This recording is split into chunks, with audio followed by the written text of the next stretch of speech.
Welcome to my channel. இந்த வீடியோவில் நம்ம சமூக அறிவியல் டாப்பிக்கில் கொஸ்டின்ஸ் பார்க்கலாம் பாருங்கள் ஃப்ரெண்ட்ஸ். நாளைக்கு பார்த்தீங்கன்னா உங்களுக்கு 1 மணிக்கு ஆன்லைனில் சில கொஸ்டின்ஸு டிஸ்கஸ் பண்ணுவோம். நீங்கள் ஆன்சர் பண்ணுங்க பார்க்கலாம். ஓகேங்களா? கொஸ்டின் நான் கேட்பேன், நீங்கள் முடிஞ்ச ஆன்சர் பண்ணுங்கள். ஓகே, இன்றைக்கான டெஸ்ட்டுக்கான ஆன்சர் பார்க்கலாம். இதுக்கான பிடிஎஃப் வந்து டிஸ்கிரிப்ஷனில் இருக்குது, பார்த்துக்கங்க. கொஸ்டின் பிடிஎஃப் மட்டும்தான் இருக்கும் அது. ஓகேங்களா? ஃபஸ்ட் கொஸ்டின்: பின்வரும் ஐரோப்பிய நாடுகளுள் இந்தியாவுக்கு கடல் வழியை கண்டுபிடிப்பதில் முதன்மையாக இருந்த நாடு எது? Answer option B, Portugal.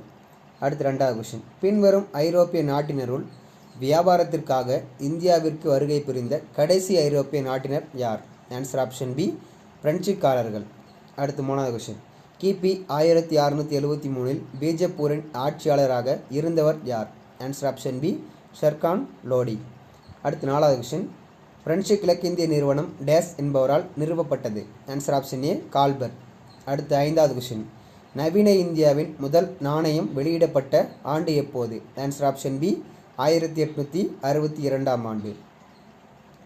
அடுத்து 6வது கொஸ்டின்: 1757ஆம் ஆண்டு வங்காளத்தை ஆட்சி செய்தவர் யார்?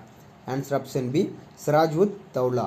அடுத்து 7வது கொஸ்டின்: பாண்டிச்சேரி உடன்படிக்கையின்படி டேஸ் கர்நாடக போர் முடிவுக்கு கொண்டு வரப்பட்டது?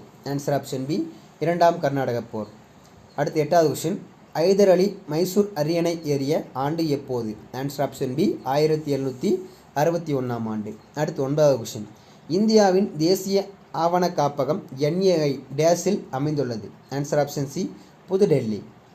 அடுத்து 10வது கொஸ்டின்: அலிகர் உடன்படிக்கை கையெழுத்திடப்பட்ட ஆண்டு எப்போது? ஆன்சர் ஆப்ஷன் ஏ, 1757ஆம் ஆண்டு.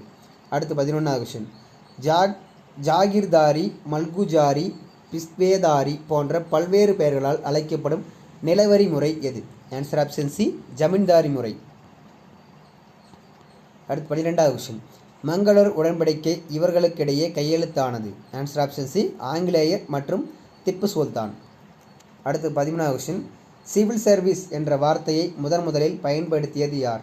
ஆன்சர் ஆப்ஷன் சி, ஆங்கில கிழக்கிந்திய கம்பெனி. அடுத்து 14வது கொஸ்டின்: மகள்வாரி முறையில் மகள் என்றால் என்ன? ஆன்சர் ஆப்ஷன் சி, கிராமம். அடுத்து 15வது கொஸ்டின்: ஆங்கிலேயரால் ரைத்துவாரி முறை அறிமுகப்படுத்தப்படாத பகுதி எது? ஆன்சர் ஆப்ஷன் சி, வங்காளம். அடுத்து 16வது கொஸ்டின், இது இம்பார்ட்டன்ட் கொஸ்டின். ஓகேங்களா? இந்தியாவில் புதிய கல்விக் கொள்கை எந்த ஆண்டு அறிமுகப்படுத்தப்பட்டது? ஆன்சர் ஆப்ஷன் சி, 1986ஆம் ஆண்டு. அடுத்து 17வது கொஸ்டின்: 1920இல் விவசாயிகளை உத்வேகமடைய செய்த மாநாடு எது? ஆன்சர் ஆப்ஷன் பி, மலபார் மாநாடு. அடுத்து 18வது கொஸ்டின்: சம்ரான் விவசாய சட்டம் நிறைவேற்றப்பட்ட ஆண்டு எப்போது? ஆன்சர் ஆப்ஷன் ஏ, 1918ஆம் ஆண்டு.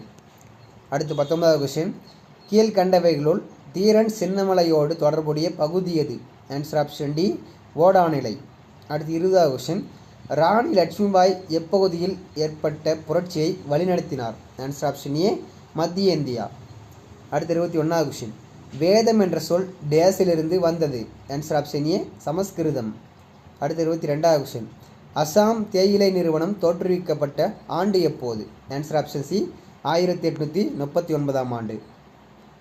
அடுத்து 29வது கொஸ்டின்: ஆங்கிலேயரால் உருவாக்கப்பட்ட கடலோர நகரம் எது? ஆன்சர் ஆப்ஷன் டி, மேற்கண்ட அனைத்தும். சூரத், கோவா, பம்பாய். அடுத்து 24வது கொஸ்டின்: இந்தியாவில் நவீன கல்வி முறையை தொடங்கிய முதல் ஐரோப்பிய நாடு எது? Answer option D, Portugal. அடுத்து 25வது கொஸ்டின்: இந்தியாவில் கல்வி மேம்பாட்டிற்காக ஆண்டுதோறும் மானியமாக 1,00,000 ரூபாய் தொகையை வழங்குவதற்கான ஏற்பாட்டினை செய்த சாசன சட்டம் எது? ஆன்சர் ஆப்ஷன் ஏ, 1813ஆம் ஆண்டு சாசன சட்டம். அடுத்து 26வது கொஸ்டின்: கம்பளி மற்றும் தோல் தொழிற்சாலையில் காணப்படும் முக்கிய இடம் எது? Answer option C, Bombay, Kanpur. ஓகேங்களா? அடுத்து 27வது கொஸ்டின்: இந்தியாவின் முதல் 3 ஐந்தாண்டு திட்டங்களின் முக்கிய நோக்கமாக இருந்தது எது? ஆன்சர் ஆப்ஷன் சி, வலுவான தொழில்துறை தளத்தை உருவாக்குதல். அடுத்து 28வது கொஸ்டின்: ஆங்கிலேயர்கள் இந்தியாவுக்கு வருகை தந்தது எதற்காக? ஆன்சர் ஆப்ஷன் ஏ, வர்த்தகத்திற்காக. அடுத்து 29வது கொஸ்டின்: புனித ஜார்ஜ் கோட்டை ஆங்கிலேயரால் கட்டப்பட்ட இடம் எது? Answer option C, Madras. அடுத்து 30வது கொஸ்டின், இது ஒரு மிக இம்பார்ட்டன்ட் கொஸ்டின். சதி எனும் நடைமுறை ஒழிக்கப்பட்ட ஆண்டு எப்போது பார்த்தீங்கன்னா ஆன்சர் ஆப்ஷன் சி, 1829ஆம் ஆண்டு. அடுத்து 31வது கொஸ்டின்: பெண் கல்விக்கு அதிக முக்கியத்துவம் அளித்த கல்வி அறிக்கை எது? Answer option B Charles Wood கல்வி அறிக்கை. அடுத்து 32வது கொஸ்டின். டாக்டர் முத்துலட்சுமி தேவதாசி ஒழிப்பு மசோதாவை சென்னை சட்டமன்றத்தில் முன்மொழிந்த ஆண்டு எப்போது? ஆன்சர் ஆப்ஷன் டி 1930ஆம் ஆண்டு. அடுத்து 33வது கொஸ்டின். விதவைகளுக்காக சாரதா சதன் எனும் அமைப்பினை பண்டித ரமாபாய் திறந்து வைத்த இடம் எது? ஆன்சர் ஆப்ஷன் ஏ பம்பாய். அடுத்து 34வது கொஸ்டின். நிலக்கரி, எண்ணெய் மற்றும் இயற்கை வாயு போன்றவைகள் உருவாக முக்கிய ஆதாரமாக விளங்குவது எது? ஆன்சர் ஆப்ஷன் ஏ தீப்பாறைகள். அடுத்து 35வது கொஸ்டின். டேஸ் ஒரு பகுதியின் சராசரி வானிலையை குறிப்பதாகும். ஆன்சர் ஆப்ஷன் சி காலநிலை. அடுத்து 36வது கொஸ்டின். வெப்பநிலை பரவலை அறிந்து கொள்ள பயன்படுவது? ஆன்சர் ஆப்ஷன் ஏ சமவெப்ப கோடு. அடுத்து 37வது கொஸ்டின். மரியானா தீவு அமைந்துள்ள பெருங்கடல் எது? ஆன்சர் ஆப்ஷன் சி பசிபிக் பெருங்கடல். அடுத்து 38வது கொஸ்டின். தேயிலை, காப்பி போன்ற தோட்டப்பயிர்கள் பயிரிட ஏற்ற மண் எது? ஆன்சர் ஆப்ஷன் டி சரளை மண். அடுத்து 39வது கொஸ்டின். நீர் கடலிலிருந்து வளிமண்டலத்திற்கும் வளிமண்டலத்திலிருந்து நிலத்திற்கும் மீண்டும் நிலத்திலிருந்து கடலுக்கும் செல்லும் முறைக்கு டேஸ் என்று பெயர்? ஆன்சர் ஆப்ஷன் பி நீரின் சுழற்சி. அடுத்து 40வது கொஸ்டின். நீர் தாவரங்களின் இலைகளிலிருந்து நீராவியாக மாறுவதற்கு டேஸ் என்று அழைக்கப்படுகின்றது? ஆன்சர் ஆப்ஷன் ஏ நீர் கவர்ந்து வெளியிடுதல். உட்கசிந்து வெளியிடுதல். அடுத்து 41வது கொஸ்டின். குடிப்பதற்கு உகந்த நீரை டேஸ் என்று அழைப்பர்? ஆன்சர் ஆப்ஷன் சி நன்னீர். அடுத்து 42வது கொஸ்டின். காற்றில் உள்ள நைட்ரஜன் சதவீதம் எத்தனை சதவீதம்? ஆன்சர் ஆப்ஷன் ஏ 78.09%. அடுத்து 43வது கொஸ்டின். புவி மேற்பரப்பு நீருக்கு டேஸ் எடுத்துக்காட்டாகும்? ஆன்சர் ஆப்ஷன் டி ஏரிகள். அடுத்து 44வது கொஸ்டின். 4ஆம் நிலை பொருளாதார செயல்பாட்டிற்கு சிறந்த உதாரணம்? ஆன்சர் ஆப்ஷன் பி தகவல் பரிமாற்றம்.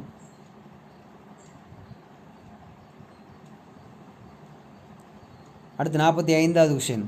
1882ஆம் ஆண்டில் சிறுமிகளுக்கான ஆரம்ப பள்ளிகளை தொடங்க எந்த ஆணையம் பரிந்துரைத்தது? ஆன்சர் ஆப்ஷன் சி ஹண்டர் ஆணையம். அடுத்து 46வது கொஸ்டின். சாரதா குழந்தை திருமண மசோதாவானது சிறுமிகளுக்கான குறைந்தபட்ச திருமண வயதை டேஸ் என நிர்ணயித்தது? Answer option D 14. அடுத்து 47வது கொஸ்டின்.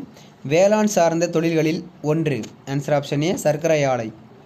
அடுத்து 48வது கொஸ்டின். ஆப்பிரிக்காவின் தென்கோடி முனை எது?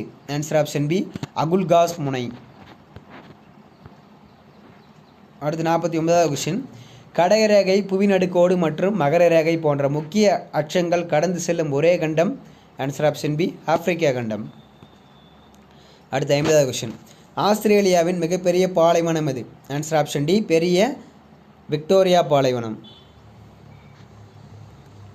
அடுத்து 51வது கொஸ்டின். பணம் என்ற வார்த்தை டேஸ் ஆகும்? Answer option B Rome. அடுத்து 52வது கொஸ்டின். ரூபியா எனும் வெள்ளி நாணயத்தை வெளியிட்டவர் யார்? Answer option C Sher Shah Suri. அடுத்து 53வது கொஸ்டின். விலைகள் குறைந்து பணத்தின் மதிப்பு உயர்வதை குறிப்பது எது? ஆன்சர் ஆப்ஷன் ஏ பண வாட்டம். அடுத்து 54வது கொஸ்டின். இந்தியாவில் பண மதிப்பிழப்பு செய்வதாக அறிவித்த நாள் எது? ஆன்சர் ஆப்ஷன் ஏ 2016 நவம்பர் 8. அடுத்து 55வது கொஸ்டின். ரியல் எஸ்டேட் அதாவது ஒழுங்குமுறை மற்றும் மேம்பாடு சட்டம் இயற்றப்பட்ட ஆண்டு எப்போது? Answer option D 2016. அடுத்து 56வது கொஸ்டின். உயர்நீதிமன்ற நீதிபதிகளை நியமிப்பதில் பங்கு பெறாதவர் யார்? ஆன்சர் ஆப்ஷன் பி முதலமைச்சர். அடுத்து 57வது கொஸ்டின். பொதுக்கழக அமைப்பின் கீழ் வரும் ஒரு துறை? ஆன்சர் ஆப்ஷன் ஏ மின்சார வாரியம். அடுத்து 58வது கொஸ்டின். 2011ஆம் ஆண்டு கணக்கெடுப்பின்படி இந்திய ஆண்களின் சராசரி ஆயுட்காலம் எவ்வளவு? ஆன்சர் ஆப்ஷன் சி 65.80 ஆண்டுகள். அடுத்து 59வது கொஸ்டின். சமூக பொருளாதார வளர்ச்சிக்கு முக்கிய பங்கு அளிக்கும் திறன் எது? ஆன்சர் ஆப்ஷன் ஏ கல்வி. அடுத்து 60வது கொஸ்டின். டேஸ் மிகப்பெரிய துறையாகும்? ஆன்சர் ஆப்ஷன் சி பொதுத்துறை. அடுத்து 61வது கொஸ்டின். நுகர்வோர் சார்ந்த பொதுத்துறை நிறுவனங்களில் அடங்காத ஒன்று எது? ஆன்சர் ஆப்ஷன் டி அணுசக்தி. அடுத்த 62வது கொஸ்டின். சமூக பொருளாதார முன்னேற்றத்தை அளவிட பின்வருவற்றில் எந்த குறியீடு பயன்படுத்தப்படவில்லை? ஆன்சர் ஆப்ஷன் ஏ கருப்பு பணம். அடுத்து 63வது கொஸ்டின், மாநில அமைச்சரவை குழுவின் தலைவர் யார்? ஆன்சர் ஆப்ஷன் பி முதலமைச்சர். அடுத்து 64வது கொஸ்டின், ஒரு மாநிலத்தில் குடியரசுத் தலைவர் ஆட்சியை ஏற்படுத்த பயன்படுத்தப்படும் சட்டப்பிரிவு எது? ஆன்சர் ஆப்ஷன் சி சட்டப்பிரிவு 356. அடுத்து 65வது கொஸ்டின், தமிழ்நாட்டில் உள்ள சட்டமன்ற தொகுதிகளின் எண்ணிக்கை என்ன? Answer option C 234. அடுத்து 66வது கொஸ்டின், இந்திய குடியுரிமை பெறுவதற்கான மொத்த வழிமுறைகள் எத்தனை? Answer option B 5. அடுத்து 67வது கொஸ்டின், இந்தியா ஒரு டேஸ் கொண்ட நாடாகும். ஆன்சர் ஆப்ஷன் சி ஏ மற்றும் பி, அதை இரண்டும் சரி பாருங்க. பல்வேறு சமய நம்பிக்கை, பல்வேறு பண்பாட்டு நம்பிக்கை, இது ரெண்டுமே உடையது தான் இந்தியா. அடுத்து 68வது கொஸ்டின், இரண்டாம் உலகப் போருக்கு பின்னர் டேஸ் மனித உரிமைகளை பாதுகாக்க பல நடவடிக்கைகளை எடுத்துள்ளது. ஆன்சர் ஆப்ஷன் ஏ ஐநா சபை. அடுத்து 69வது கொஸ்டின், மனித உரிமைகளின் நவீன சர்வதேச மகாசாசனம் என்று அழைக்கப்படுவது எது? ஆன்சர் ஆப்ஷன் ஏ மனித உரிமைகளுக்கான உலகளாவிய அறிவிப்பு UDHRC.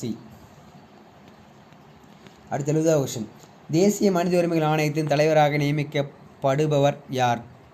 ஆன்சர் ஆப்ஷன் டி ஏதேனும் ஒரு நீதிமன்றத்தில் ஓய்வு பெற்ற தலைமை நீதிபதியாக இருக்கணும். ஓகேங்களா? அடுத்து 71வது கொஸ்டின், தேசிய மனித உரிமைகள் ஆணைய தலைவரின் பதவிக்காலம் என்ன? ஆன்சர் ஆப்ஷன் டி 5 ஆண்டுகள் அல்லது 70 வயது வரை. அடுத்து 72வது கொஸ்டின், சமய வழிபாடு நிகழ்ச்சிகளில் கலந்து கொள்ளாமல் இருக்கும் உரிமை டேஸ். ஆன்சர் ஆப்ஷன் சி பிரிவு 28. அடுத்து 73வது கொஸ்டின், போக்குவரத்து எச்சரிக்கை குறியீடுகள் எத்தனை? ஆன்சர் ஆப்ஷன் ஏ 40. இது ஒரு முக்கியமான கொஸ்டின், இன்னொரு சொல்ல பார்த்துங்க. போக்குவரத்து எச்சரிக்கை குறியீடுகள் எத்தனை பார்த்தீங்கன்னா மொத்தம் 40 இருக்குது. ஓகேங்களா? அடுத்து 74வது கொஸ்டின், இந்திய இராணுவ படையின் முதன்மை நோக்கமானது என்ன? ஆன்சர் ஆப்ஷன் டி மேற்கொண்டு அனைத்தும்.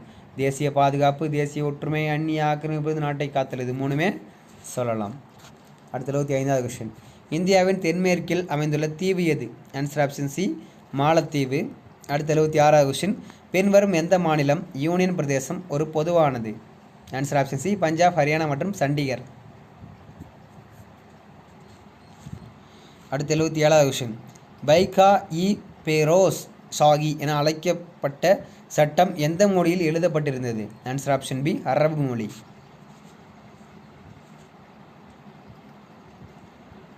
அடுத்து 78வது கொஸ்டின், இந்திய உச்ச நீதிமன்றம் தொடங்கப்பட்ட ஆண்டு எப்போது? ஆன்சர் ஆப்ஷன் ஏ 1950ஆம் ஆண்டு. அடுத்து 79வது கொஸ்டின், புகழ்பெற்ற பிரெஞ்சு தத்துவ ஞானியான டேஸ் ஒரு சுதந்திரமான நீதித்துறை என்ற கருத்தை முன்மொழிந்தார். ஆன்சர் ஆப்ஷன் பி மெக்காலோ பிரபு. அடுத்து 80வது கொஸ்டின், இராணுவ தினம் அனுசரிக்கப்படும் நாள் எப்போது? ஆன்சர் ஆப்ஷன் ஏ ஜனவரி 15. இது மிக மிக இம்பார்ட்டன்ட் கொஸ்டின், இன்னொரு டைம் பார்த்துக்கலாம் பாருங்கள். இராணுவ தினம் அனுசரிக்கப்படும் நாள் எப்போது பார்த்தீங்கன்னா ஆன்சர் ஆப்ஷன் ஏ ஜனவரி 15. ஓகே ஃப்ரெண்ட்ஸ், இந்த வீடியோ பிடிச்சா நம்ம சேனலுக்கு ஒரு சப்ஸ்கிரைப் பண்ணுங்கள், மறக்காம நம்ம வீடியோஸ்லாம் லைக் பண்ணுங்கள். அப்போ தான் பார்த்தீங்கன்னா உங்களுக்கு டெய்லியும் வீடியோ போகிறதுக்கு எங்களுக்கான ஒரு இது கிடைக்கும், உத்வேகம் கிடைக்கும். ஓகேங்களா? நாளைக்கு 1 மணிக்கு பார்த்தீங்கன்னா உங்களுக்கு லைவ் இருக்குது. லைவில் வந்து சில இம்பார்ட்டன்ட் கொஸ்டின்ஸு ப்ளஸ் புக்கில் இருக்கிற கொஸ்டின்ஸ்லாம் உங்களுக்கு டிஸ்கஸ் பண்ணுவோம். நீங்கள் அதுக்கு ஆன்சர் சொல்லலாம். ஓகேங்களா?